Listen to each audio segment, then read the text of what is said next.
अस्सलाम वालेकुम वीवर्स, कैसे हैं आप सब वीवर्स। आज हम रीड करेंगे उर्दू नावल जुनूनियत का पार्ट 45। अभी थोड़ी देर पहले ही तो वो अपने भाइयों से मिलने के लिए घर से गया था। उसने कहा था पहले वो अपने भाइयों से मिलने जाएगा, इसके बाद वो रहील से मिलेगा जो पाकिस्तान से वापस 2 दिन पहले ही आया है। लेकिन अब उसे इसकी कोई आवाज़ नहीं आ रही थी। हर तरफ खामोशी छाई हुई थी, जैसे सब कुछ ख़त्म हो चुका हो। वो काफ़ी देर फ़ोन कान से लगाई ऊंची ऊंची आवाज़ में उससे पुकारती रही, लेकिन दूसरी तरफ से कोई आवाज़ ना आई। फ़ोन बंद हो गया था। फिर तकरीबन 10 मिनट के बाद दोबारा से फ़ोन बजा था। इसमें हिम्मत ना रही थी फ़ोन उठाने की। रेशाम ने भागकर फ़ोन उठाया। फिर इसने अपने बेटे की रोने की आवाज़ ऊंची ऊंची आवाज़ सुनी थी। वापस आते हुए एमर का रोड एक्सीडेंट हुआ था, जिसमें वो उसे इस बड़ी दुनिया में तनहा छोड़कर चला गया था। वो कुछ कहना चाहता था। अपनी आखिरी सांसें लेने से पहले उसे फ़ोन किया था। उसे कुछ बताना चाहता था, लेकिन वो कुछ भी ना बता सका। उसे सिर्फ अपना टूटा हुआ नाम सुनाई दिया था। इसके बाद वो बिखर गई थी। रुखसती बहुत अफसरदा माहौल में हुई। हर किसी की आंख अश्कबार थी। सभी उसे रुखसत करते हुए बहुत रंजीदा हो गए थे। हालांकि उसे यहाँ आए ज़्यादा वक्त नहीं हुआ था, लेकिन इसके बावजूद भी वो बहुत कम वक्त में इन लोगों के दिल में उतर गई थी। उसने कभी किसी से दोस्ती करने की कोशिश नहीं की थी और ना ही कभी किसी के साथ ज़्यादा करीब रही थी। लेकिन फिर शायद ये ख़ून की कशिश थी जो उन्हें एक दूसरे से मिलाती थी। वो चंद दिन में ही इनके लिए बेहद ख़ास हो गई थी। हरम तो बस इसकी चंद दिनों की दोस्त थी, जो इसके सीने से लगकर फूट फूट कर रो रही थी, जबकि इसका शोहर सर इसके आंसू देखकर बेचैन हो रहा था। सुबह से वो उसे तंग कर रही थी, जो सब नोट कर रहे थे, और ये अब बहुत रो रही थी। फिर दादा जान ने उसे खुद गाड़ी में बिठाते हुए अलविदा किया था। ये लम्हा इनके लिए कितना मुश्किल था, ये तो सिर्फ वही समझ सकती थी। इनकी पोती को भी इनके पास आए हुए वक्त ही कितना हुआ था कि वो एक बार फिर से इनसे दूर चली गई थी। हरम इनके सीने से लगी इनका दुख कम करने की कोशिश कर रही थी। क्या मतलब है आपका? क्यों नहीं देंगे आप लोग हमें एमर की लाश? मैं इनकी बीवी हूँ और ये मेरा बेटा है। वो बहुत हिम्मत करके अस्पताल पहुंची थी, जहां एमर की लाश को इसके भाई लेकर पाकिस्तान जा रहे थे। देखिए मैम, ये सारी चीज़ें हमें नहीं पता। जो हमें लाश की सारी डिटेल देगा, हम लाश इसी के हवाले करेंगे। और वो लोग इसके भाई हैं, जो कि सारी फॉर्मेलिटीज़ पूरी कर चुके हैं, और अब वो इसको अपने साथ पाकिस्तान ले जा रहे हैं। डॉक्टर ने बात ही ख़त्म कर दी थी। मामा, हम चल कर ताया अब्बू से बात करते हैं। मैंने यहाँ अंदर आते हुए उन्हें बाहर खड़े देखा था। ये शाम इसका हाथ थामे हुए बोला था। उसे अंदर आते हुए किसी चीज़ का होश नहीं था। उसने बाहर खड़े किसी को नहीं देखा था, लेकिन अगर ये शाम कह रहा था तो यकीनन इसके भाई यहाँ पहुँच चुके थे, और मुमकिन था कि इसके भाई ही इस लाश को लेकर जाने वाले होंगे। हो सकता है जिसकी डिटेल की बातें डॉक्टर कर रहा हो, वो सारी डिटेल राहिल ने नहीं बल्कि इन लोगों ने दी हो। चलो आओ फिर बाहर चलकर देखते हैं कि तुम्हारे ताया कहाँ हैं। हम उन्हीं से इस सिलसिले में बात करेंगे। अपनी आंसुओं को साफ करते हुए इसने खुद को मजबूत किया था, जबकि ये शाम इसके साथ लगा बाहर की तरफ जाने लगा था। ये लम्हा इन दोनों को बुरी तरह से तोड़ चुका था, लेकिन वो अपने आप को मजबूत करते हुए इन मुश्किल हालात का सामना कर रहे थे, जिसमें वो सब कुछ लुटा चुके थे।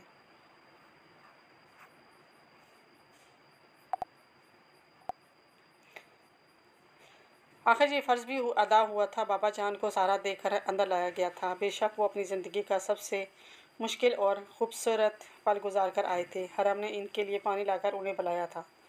यशाम, बेटा आओ, तुम बैठो हमारे पास। वो अंदर दाखिल होता सीढ़ियों की तरफ जा रहा था। सब लोग वहीं बैठे हुए थे जब दादा जान ने बेहद मोहब्बत से उसे पुकारते हुए कहा था, नहीं शुक्रिया।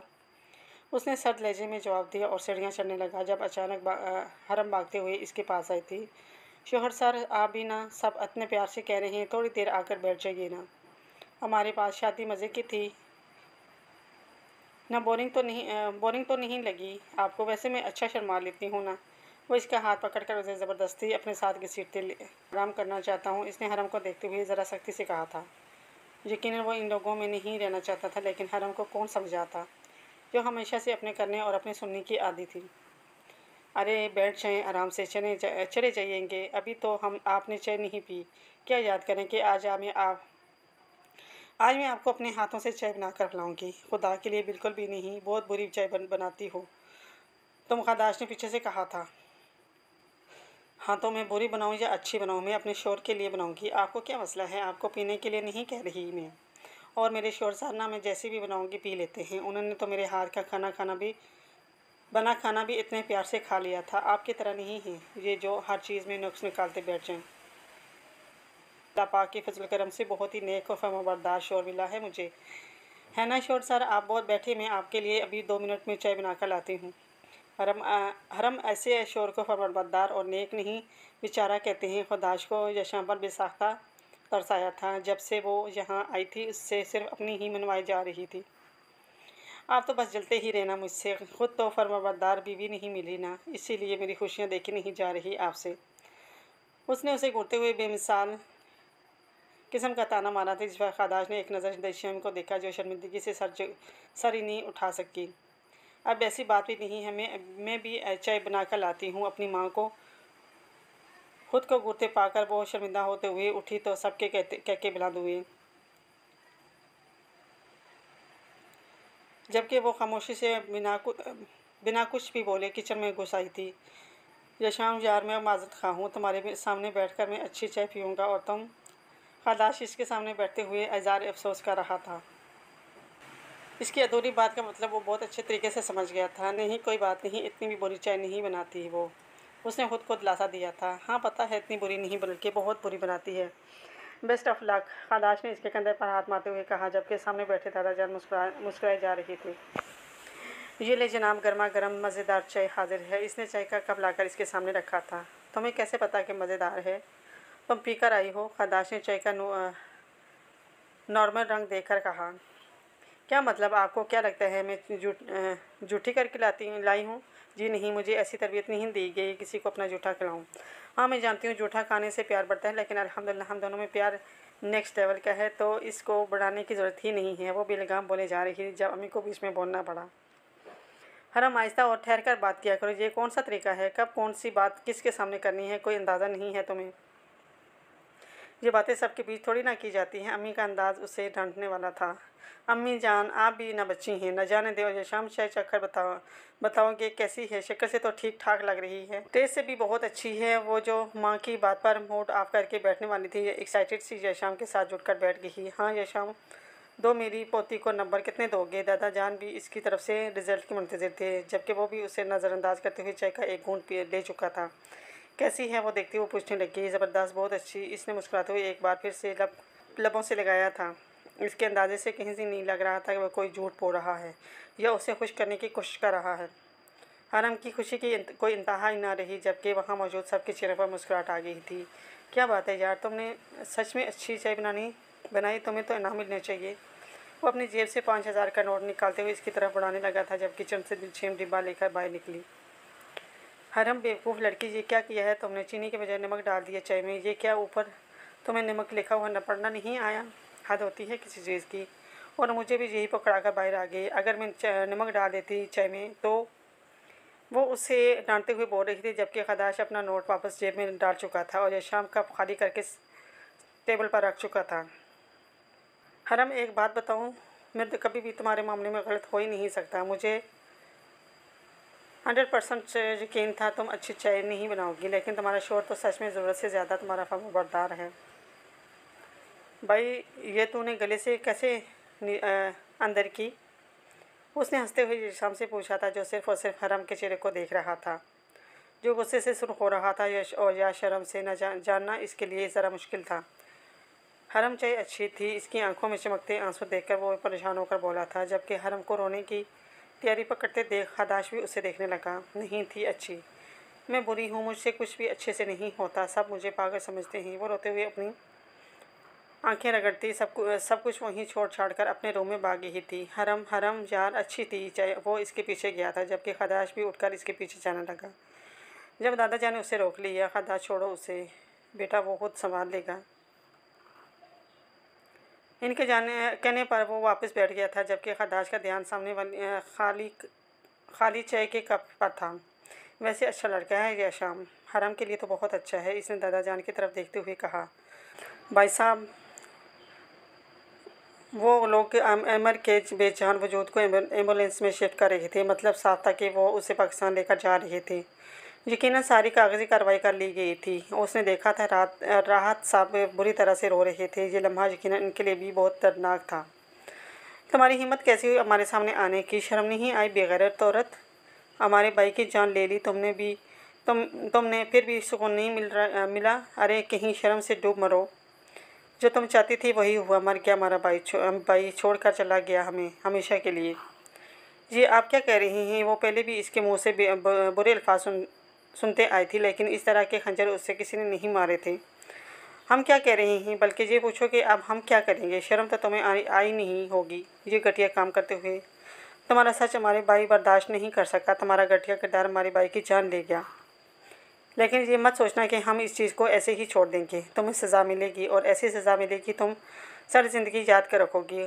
अरे वो बेचारा तो तुम्हें इज़्ज़त की ज़िंदगी देने जा रहा था। तुम्हें सारे ख़ानदान के सामने अपना नाम दे रहा था। पूरी बरादरी के खिलाफ जाकर तुम्हें अपनी इज़्ज़त बना चुका था। और बाबा जान भी राज़ी हो गए थे इन सब चीज़ों के लिए।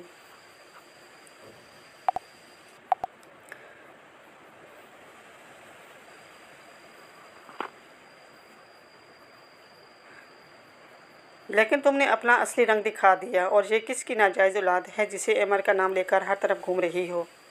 ये किसका गंदा खून है जिसे लेकर इतने सालों तक तुम एमर को बेवकूफ़ बनाती रही? वो बोलने पर आए तो बोलते ही चले कि वो इसके किरदार की दिचकियाँ उड़ा रहे थे, जबकि वो खामोशी से आंसू बहाती उन्हें सुन रही थी। वो सुनने के अलावा और कुछ नहीं कर सकते थे, क्योंकि इससे इसका मान तो छीन लिया गया था। जो इसके नाम पर लड़ा करता था वो तो इससे दूर हो गया था। वो जानती थी वो जिस तरह के बैकग्राउंड से आई है कोई भी उसे इज़्ज़त की नज़रों से नहीं देखता होगा, लेकिन इनकी नज़रों में वो इतना गिर चुकी थी, इस बात का एहसास उसे आज हुआ था। तुम्हारे पास 15 दिन का वक्त है। इन 15 दिन के अंदर अंदर इस घर को छोड़ दो जिसमें तुम एमर के साथ रहती थी। तुम्हें कोई हक नहीं है एमर के नाम पर रहने का इस घर में। तुम अब हमें एक सेकंड भी नज़र ना आओ। तुम्हारे हक में बेहतर होगा जितना जल्दी अपना इंतज़ाम कर सकती हो करो, और अपनी इस गंदी औलाद को देकर वहाँ से हमेशा के लिए चली जाओ। बस कर दे। मैं जानती हूँ आपको मुझसे कोई हमदर्दी नहीं है और ना ही आप लोग मेरी शक्ल देखना चाहते हैं, लेकिन बार बार आप मेरे बेटे को गाली नहीं दे सकते। ये आपके भाई का खून है, इसकी औलाद है, खून है इसका। अगर उसे लेकर आप इतनी गंदी और गिरी हुई सोच रखते हैं तो खुदा के लिए मेरे बेटे के ज़हन में ये घटिया अल्फाज ना डालें। मैं मुसलमान नहीं थी, लेकिन मैं जानती हूँ कि इस दिन में आने के बाद मैं कैसी हूँ। मुझे अपने किरदार की गवाही देने की ज़रूरत किसी को भी नहीं है। लेकिन आप मेरे बेटे के बारे में इस तरह के अल्फाज इस्तेमाल करने का कोई हक़ नहीं रखते। अगर आपको कोई शक है तो आप लोग अभी और इसी वक्त मेरे बेटे का मेडिकल चेकअप करवा सकते हैं। अपनी आंखों से आंसू रगड़ते हुए इसने उन्हें ऑफ़र की थी। अरे बंद करो अपनी बकवास घटिया औरत। हम तो जैसे तुम्हारे बारे में कुछ जानते ही नहीं। अरे भाई साहब, ये लड़की सिर्फ़ और सिर्फ एमर के हिस्से के ड्रामे कर रही है। हिस्से के लिए ड्रामे कर रही है ताकि इसके हिस्से की जायदाद इसके बेटे के नाम हो जाए। इसीलिए तो ये प्लानिंग की है इसने। इसी ने मरवाया है एमर को। उसे राहिल की आवाज़ सुनाई दी थी। भाई साहब, ये सारी बातें बाद में। फ़िलहाल एमर को पाकिस्तान लेकर चलते हैं। बाबा की हालत बहुत नाजुक है। सकलेन ने इनके कंधे पर हाथ रखते हुए कहा, जबकि राहत साहब अगले ही लम्हे उसे पीछे धक्का देते हुए वहाँ से निकल चुके थे।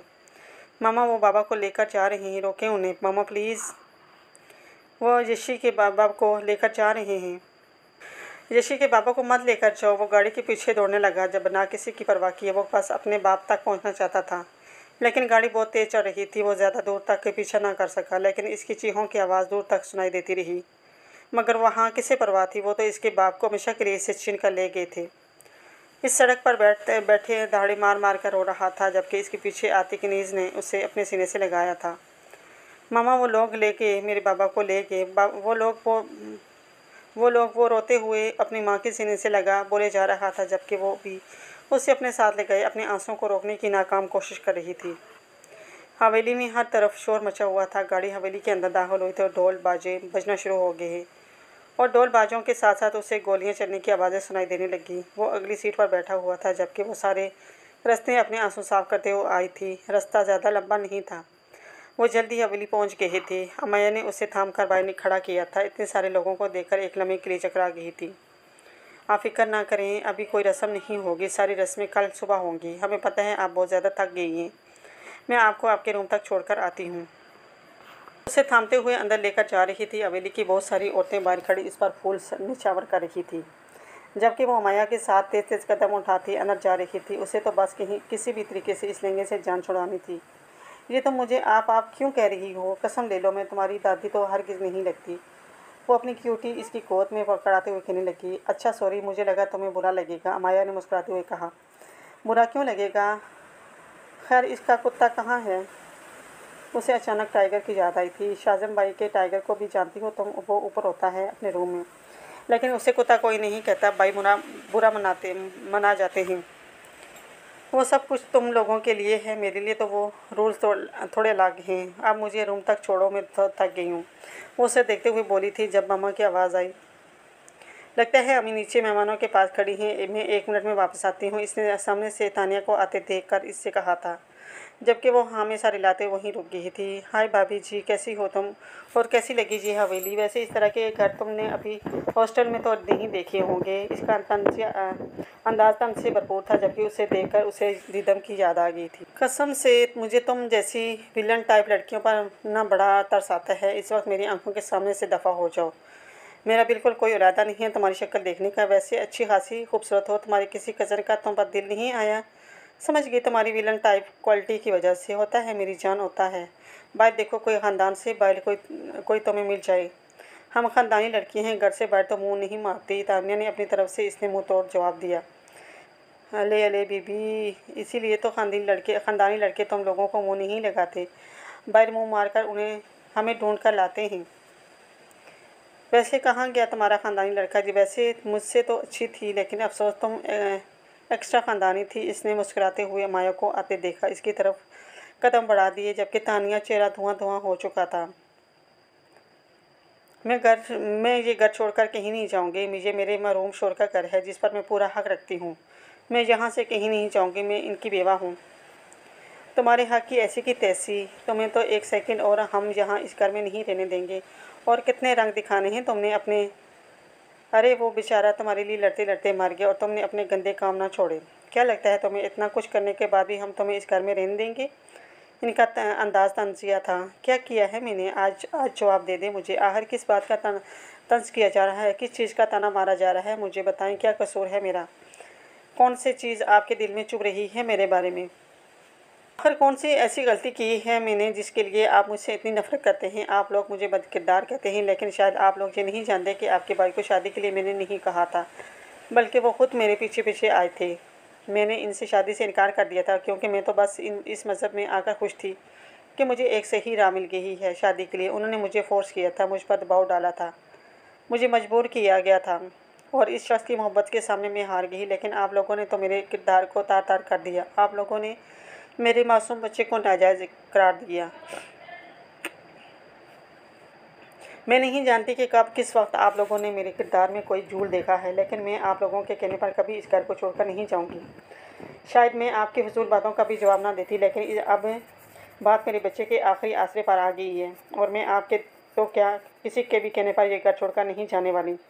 ये मेरे शोर का घर है, मैं यहीं रह रही हूँ पिछले 12 साल से। मुझे इनकी जायदाद में से कुछ नहीं चाहिए, लेकिन आप लोग मुझसे मेरी छत तो नहीं छीन सकते। बस हमारे सामने ड्रामेबाजियाँ करना बंद कर दो। तुम्हें क्या लगता है कि हम तुम्हारी बातों में आ जाएंगे? क्या किया है तुमने और तुम्हारा किरदार किस तरह का है? अगर ये बताने के लिए हमें अदालत जाना पड़ा तो भी जाएंगे।